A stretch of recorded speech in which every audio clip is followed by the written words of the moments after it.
So unless you've been living under some sort of rock over the last couple of days, you would know that I've been spending a lot of time with the HTC One M8 over the last couple of days. And after today's launch event, we did get our hands on a review unit because this phone is available right now, available for you to buy.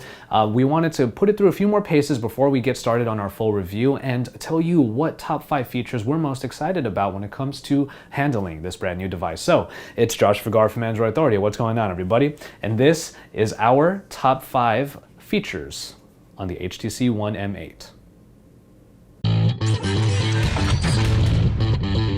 Alright, and when we're talking about the HTC One M8, of course we have to talk about its most glaring change, and that is on the back in terms of that new camera. Not just the camera that returns from the HTC One M7, which is the 4 ultra pixel camera that did do very well in low light photography, but also the duo camera that is found very much at the top of the device and may or may not be a blemish for some of you users out there. But its function is undeniable, as it is a hardware solution to one of the problems that some of these other manufacturers have been trying to sort of put into their phones and solve, which is the selective focus inside of your photos. They're really looking to create a DSLR level experience here, and even though 4 megapixels may not be a whole lot for most of you users out there, the fact that you can be very stylistic with the photos you do get out of the camera on the HTC One M8 is a very big prospect indeed. And then we move over to yet another feature of the HTC One that has always been one of its best traits, and that's the build quality. In the update to the M8, the HTC One has been given even more aluminum and metal in its build, and now the phone is almost made up of 90% aluminum. Now, despite the fact that metal might interfere with the antennas, that is not the case here, as they have been able to bolster their antenna technology to be able to be put into the aluminum, and now the aluminum is wrapped around the phone from the back to the front where the screen is, obviously.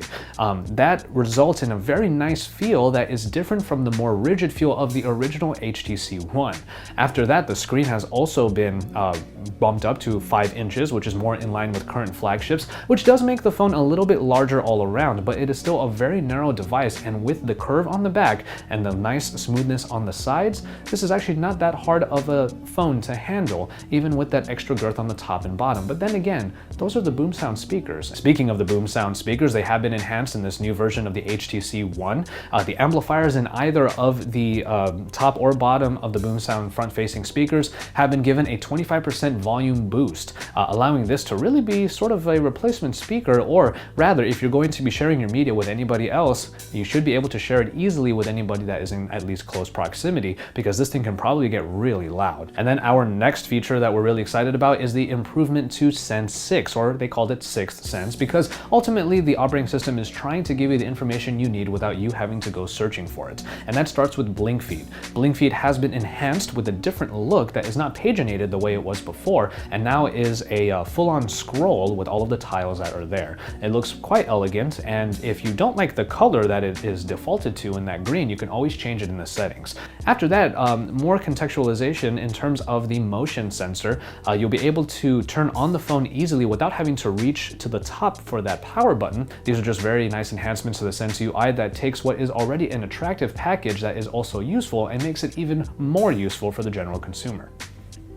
And then finally, the last part of the HTC One M8 that we're excited for in this top 5 is the battery life. Now, while the 2600 milliamp hour battery may not seem that big of an improvement going from the M7 to the M8, we will see that that battery will probably last quite a while because of the optimizations that are put into there. Not to mention the Snapdragon 801, which should be a power sipper in terms of its consumption. According to HTC, the battery in here should last 40% longer than the one that was found in the M7, but they're not just going to stop with their optimizations. They're also adding in software that will allow you to have an extreme power saving mode, which will allow you to have the phone on for just wicked amounts of time. At 5% in this extreme power saving mode, the phone will still be in standby for up to 15 hours. So if you really just need to be connected in case someone calls you, you can turn on that mode, and then you can take your sweet time getting over to a charger and then charging the phone back to full power to where you need it. And so, There you have it for our top 5 features that get us really excited about using and reviewing this brand new phone from HTC, the HTC One M8. There are quite a few enhancements in the UI and also in the build quality, but also that camera up top. So we will call this a proper update to what was already a pretty well received and very nice phone to boot. So keep it tuned to Android Authority for all of the best coverage of the HTC One M8. We're going to have our full review coming up quite soon, and also feature focuses on both blink feed and the camera, to say the least. So keep it tuned to Android Authority, and don't forget to head on over to our website, androidauthority.com, for all of the best coverage, because we are your source for all things Android.